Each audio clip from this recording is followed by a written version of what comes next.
Hello everyone. Welcome to SciMaths. I am your math companion Loknath Kundu. So previously we see the definition of a binary operation, right? What is binary operation? If I write it again,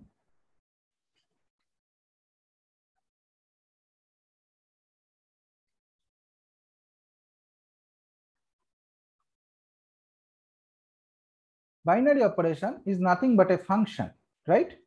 A function if a set given A binary operation. Okay, let me write properly.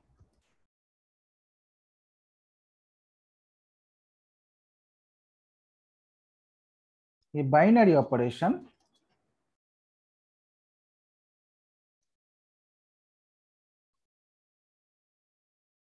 is a function f on a set A is defined as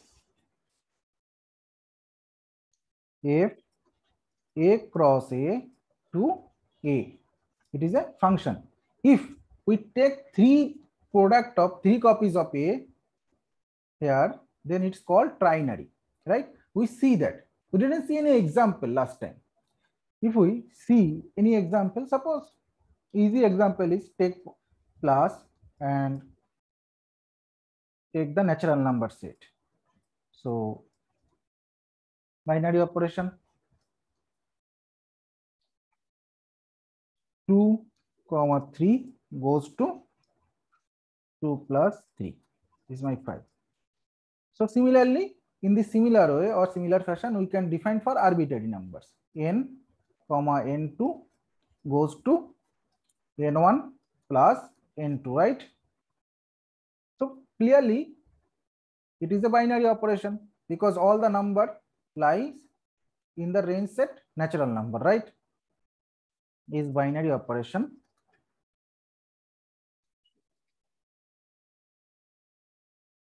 on the set natural number. In other terms, we also say or we use this term n, we say n is closed under addition. We say natural number is closed under addition, right? Now, suppose now the question is all operations on any set is binary operation or with respect to any operation any set is closed. This question that comes to our mind naturally, right? Because we define binary operation, so there should some functions or some operation which is not binary, right? Consider the operation subtraction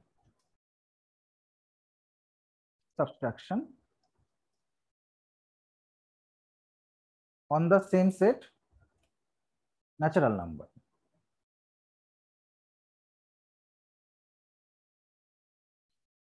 Subtraction on natural number to natural number. Is it a binary operation? If we take n, n1, n2, be two arbitrary number, and we defined it as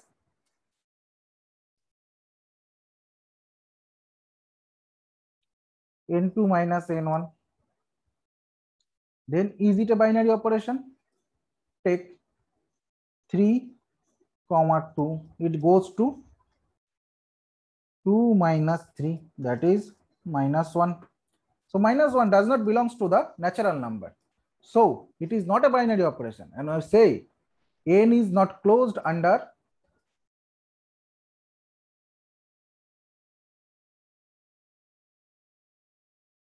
subtraction, right?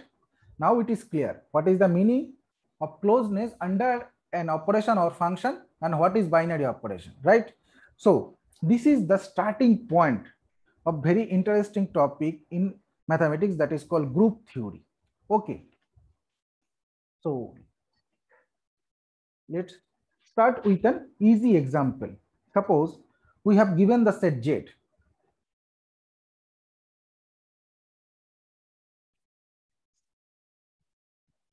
The set Z, and consider the operation, binary operation, or consider the operation usual addition operation on Z, right? Now we see that if we take any two numbers a, b belongs to Z, then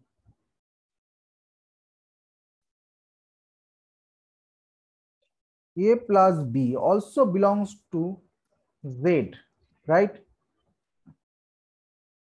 And the next thing is that for any two numbers, for any two integers numbers, the addition of that two integers numbers is again an integer. So with respect to addition, Z is closed. Fine. Okay. Next, we see that if we take a plus b, then add c is same as first we add b plus c, then add a, right? Okay. This is also happened for plus. Next thing is that 0 belongs to Z, and we add 0 to any number, it becomes that number, right? Also, we have a element minus a in Z such that a add with minus a, that is a plus minus a, is will give me 0, giving me 0, and minus a plus a is also giving me 0, right? This is the four properties are satisfied by the operation or the plus operation on Z, right? Fine. Now the question is, we also defined the same operation on natural number. Is that all the given condition or all the given property of this addition are satisfied in natural number also? Clearly not. Why? If you have a number a, you will not find the number minus a in natural number, right? Such that the last property of the addition number is not satisfied in natural number. Okay, so there is something special here. Which is special? We have this property in Z, right? Now, this is the starting point of group theory. How to define group? This is, now I am going to define group. This is the axiomatic definition of a group. Axiomatic. What is the meaning of axioms? I already explained when I construct natural number. Now I am going to define group which followed some axioms. Okay, some axioms. Okay, first I want to define the group, then I explain to you what are the axioms, or when I define group, you will see the axioms one by one, right? So already I see some property of addition operation that satisfied in Z, but some operation is there which is not satisfied in natural number. So now formally I am going to define group. Okay, so axiomatic definition, axiomatic definition of group. So now relate with this example. First, What do we have? We have a set, right? Z. Then we have an operation, so-called addition operation. So to define group, we need a set. Let G be a set and dot is an operation on G. Now G comma dot is said to be a group if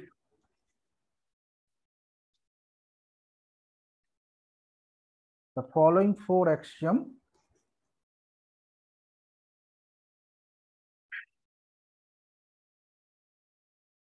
are satisfied. Now, what are the axioms here?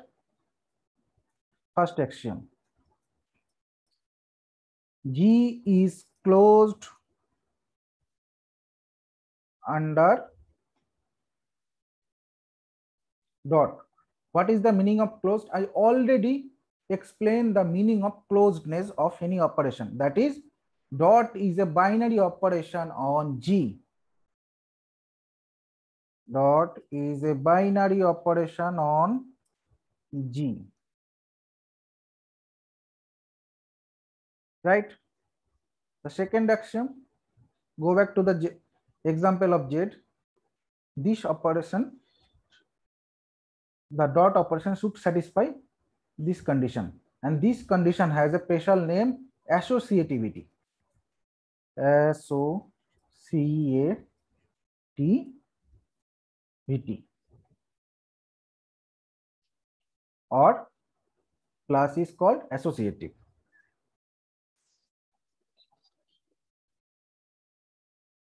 The dot operation on G is associative. Fine. Third, go back to the Z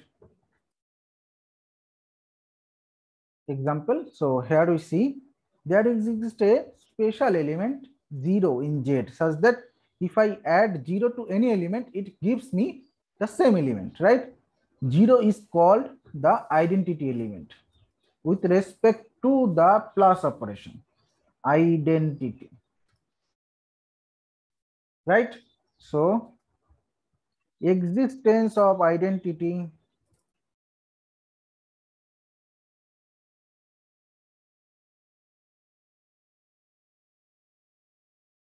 with respect to dot operation, right? Fine. The next, for any element A, there exists a minus A. This minus A is called the inverse of A. What is this? Inverse of A. So every element has an inverse with respect to the plus operation. The operation is very, very important. If we change the operation, then everything will change on the same set. We will see that.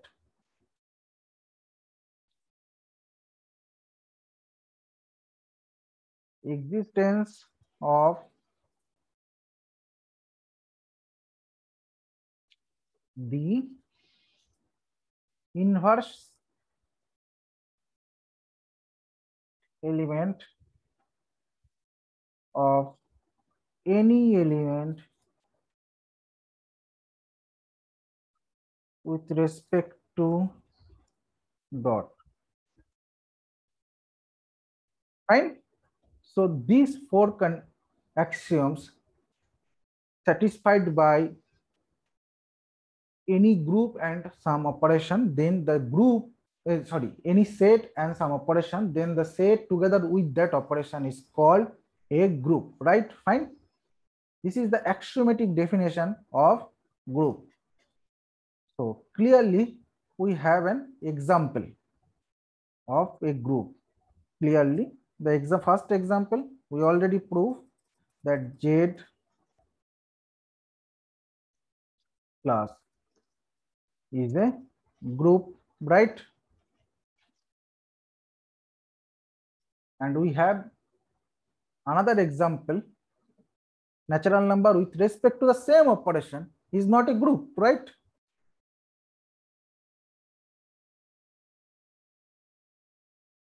Is not a group. So we see with respect to the same operation, some sets may form a group, some sets may not form a group. Okay, fine. I already see if we change the operation, then it is possible that the set is similar, same, but it is not a group. What is that example? Consider the set Z with respect to the multiplication operation. Okay, consider the set Z star to avoid the ambiguity. What is the meaning of Z star? Z star means Z minus the 0. Now, clearly, if we take n1 comma n2 belongs to Z, then n1 cross n2, that is the product of any two element, that is 2 cross 3 gives me 6, the same, belongs to Z, right? The first axiom satisfied. So Z is closed under the multiplication.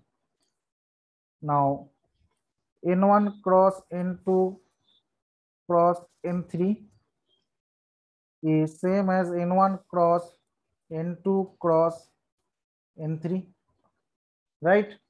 So associativity axioms also satisfied. Now third one,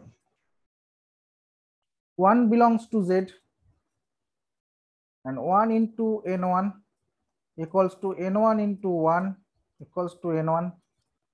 So identity of element also exists with respect to the multiplication operation, right? So third axiom also satisfied. Now 2, 3, 2 belongs to Z, right?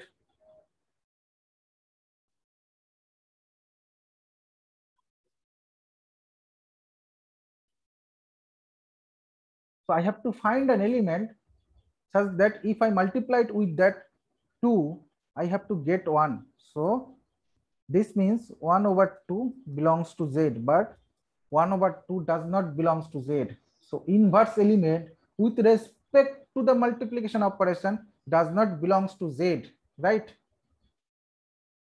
Fine. So this axiom is not satisfied here. Okay.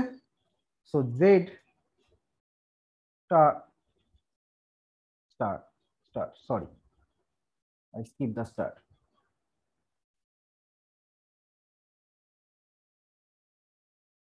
Z star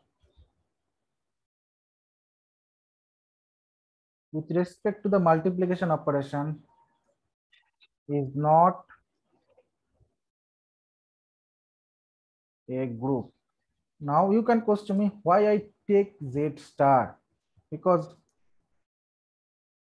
if I take 0, that is my usual Z set, then 0 belongs to Z, right? But 1 over 0 is undefined. That is, to avoid this ambiguity, I take Z star. Fine.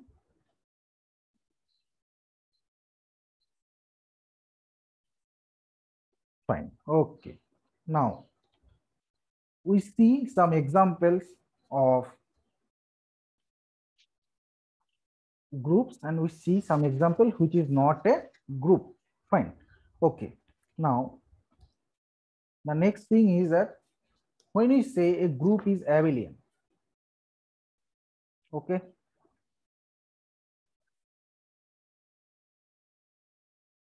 abelian group.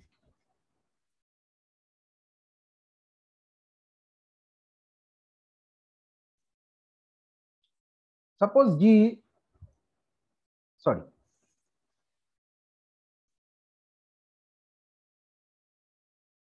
Suppose G dot is a group. Fine. Now, for any two element in G, A dot B equals to B dot B, B dot A holds for all A, B belongs to G, then G dot is said to be an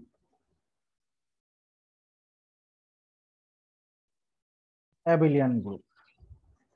Okay. So if I define something, so there exists some example, right? Otherwise, the definition has no value. Fine, na? So what are the examples of abelian group? Clearly, Z with respect to plus is an abelian group, right?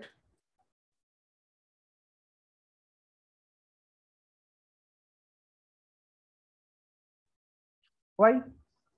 If I take any two elements n1, n2 in Z, then they satisfied n1 plus n2 equals to n2 plus n1, right? So Z plus is an abelian group. Now the question is that comes to our mind. So there should exist some examples of groups which is not abelian also. Yes, there exist. I will come to that example in the next talk. So don't worry, I will give a lot of examples like that. Now next thing is that what is finite group and what is infinite group? Finite and infinite group.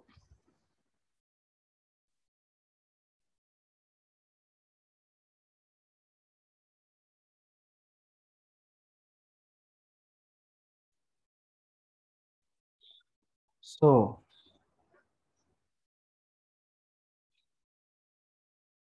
let G dot be a group. Now tell me, the finite and infinite concept of a set comes when we talk about the cardinality, right? So similarly here, finite group means the cardinality of G is finite. Infinite group means cardinality of G is infinite, right? Okay. If order of G is finite, then G dot is a finite group. Now, if order of G is infinite, then G dot is an infinite group.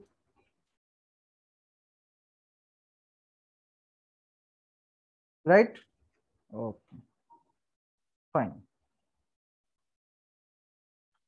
So we already see few examples of infinite groups. We didn't see the example till now of finite groups, right? So now I am going to give you some examples of finite groups. But before that, what is the motivation to study finite groups? That is the thing. Today I am going to discuss only about this motivation part. In the next talk, I will give a lot of examples when groups are finite. Okay. So first, motivation to study finite group.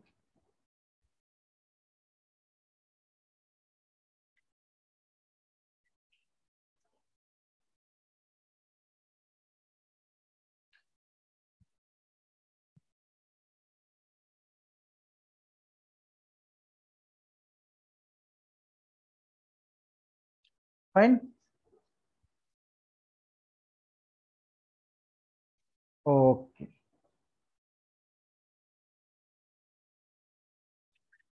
So why do you want to study finite groups? Because we already see few examples of infinite groups. So is there any requirement to study finite groups? This part of discussion will give you the answer or motivate you to study finite groups. Okay. So consider a equilateral triangle. Consider a equilateral triangle like that.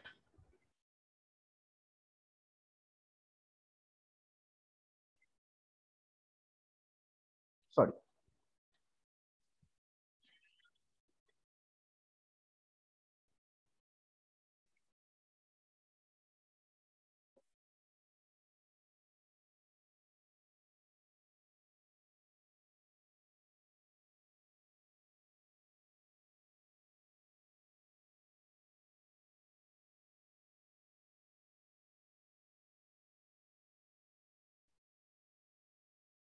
Okay. I am not giving any name. Fine. So it is my equilateral triangle, say A. If I rotate this triangle by 120 degree, rotation by 120 degree, and I say you close your eyes. When I rotate the triangle, I want to rotate the triangle. I say close your eyes and I rotate the triangle. Then I get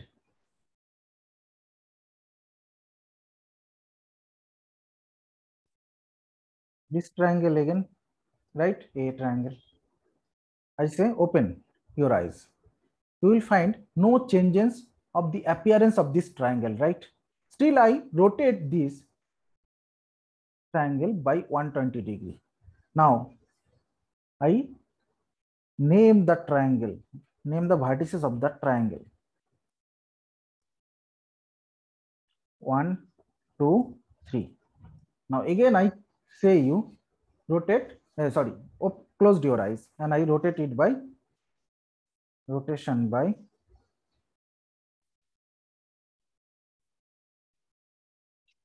120 degree. Then anti-clockwise, obviously.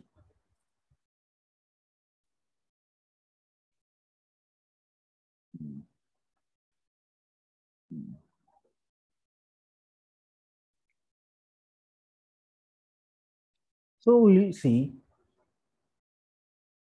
1 becomes 1 come here, 2 come here, and 3 come here. Now you see the changes only in the vertex naming of the vertex are changed, but the appearance of the triangle didn't change after the rotation, right? So the triangle has a symmetry here with respect to the rotation. So if we did this thing by any multiple of any angle that is multiple of 120 degree, we will experience the same thing. Fine. And if we rotate this triangle by 360 degree, then we will see there is no change literally. 360 degree means first one comes here. Okay, let me draw the picture. 1, 2, 3. So 120 degree rotation, one comes here. 240 degree rotation, one comes here. 360 degree rotation, one comes here. So after 360 degree rotation,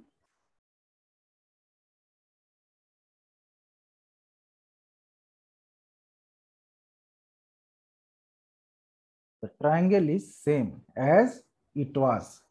So the 360 degree rotation is act like a 0 degree rotation or an identity element, right?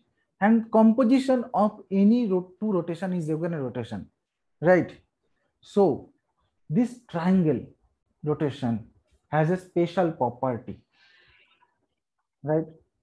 First of all, the triangle has a symmetry with respect to rotation. So what is the meaning of symmetry that I use frequently here? How do you define the symmetry, right? In formal language or mathematically? So I want to define, or I just writing down the definition of symmetry or rotation symmetry.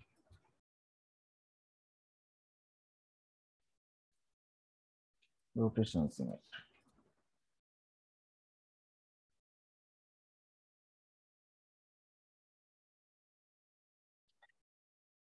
What is the meaning of rotation symmetry? Suppose we have given any shape, something like that. Okay. We take here a special shape, that is triangle. If we given an arbitrary shape, we have given an arbitrary shape,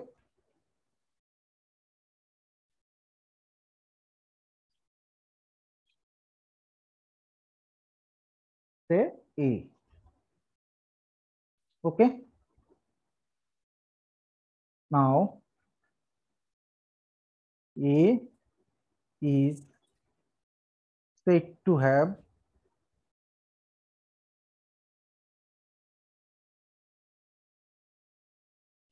symmetry, rotation symmetry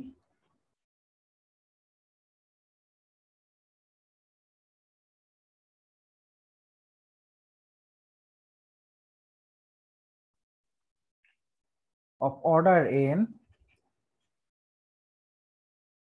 fine, if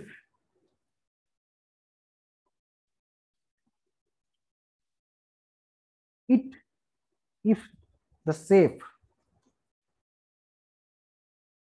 can be rotated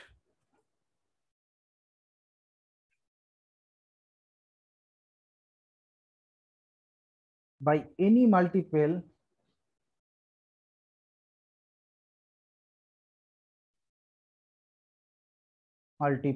of the angle 360 over n degree without changing its appearance. What is the meaning of appearance?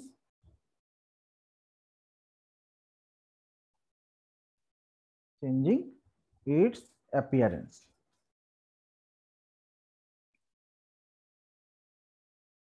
What is the meaning of appearance? If I go back to the picture, triangle, I see when I didn't name the triangle, I see if I rotate it by 120 degree, you didn't spot out the change, or you didn't see the changes, because it remains an equilateral triangle, right? But when I named it, you just experience the change in the vertices only, right? So this is the appearance. Triangle remained triangle, and you didn't find out the changes when it was not named. Fine. Okay. That is the rotation symmetry. So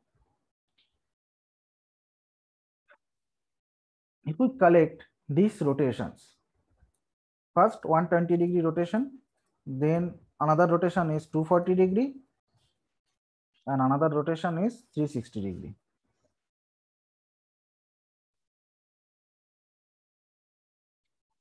Is this form a group with respect to the rotation composition operation, right, on the triangle, equilateral triangle? This is my question. And this form a group. 360 degree will act as an identity operation, and composition of any two operation is again, and a composition of any two rotation is again a rotation. Fine. If I rotate the triangle 120 degree in the anti-clockwise direction, thus the rotation of 120 degree in the clockwise direction is the inverse of the previous one. So what I want to say, 120 degree counterclockwise direction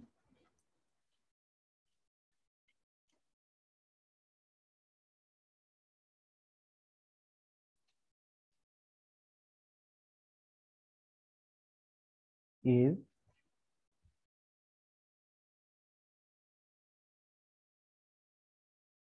inverse of clockwise 120 degree clockwise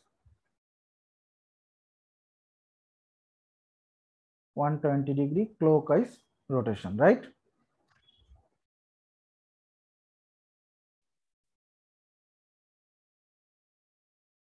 And 120 degree clockwise rotation is same as 240 degree counterclockwise rotation. How do you see? Okay, let me draw the picture.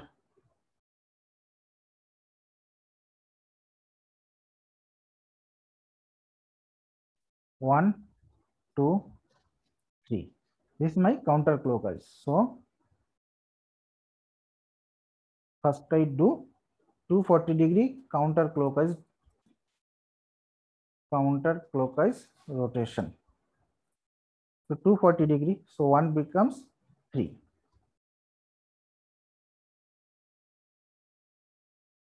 1, 2, 3.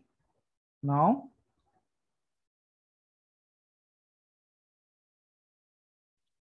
1, 2, 3.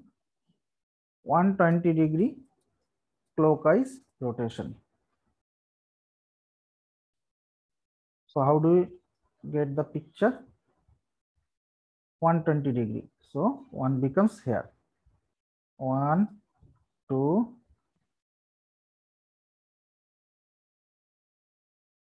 sorry. 1, sorry. This is my, okay.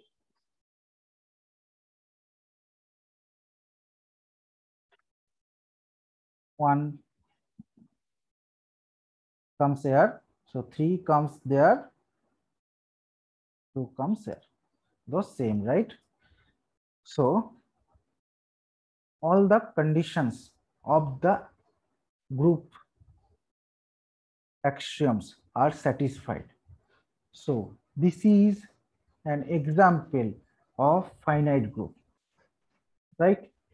So this is the starting point of finite group. To study finite group, always we see the symmetry of some surfaces.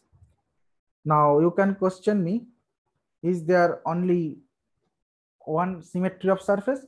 I will say no, there are many symmetry and another symmetry of surfaces we can found, but another is very common, mirror image symmetry.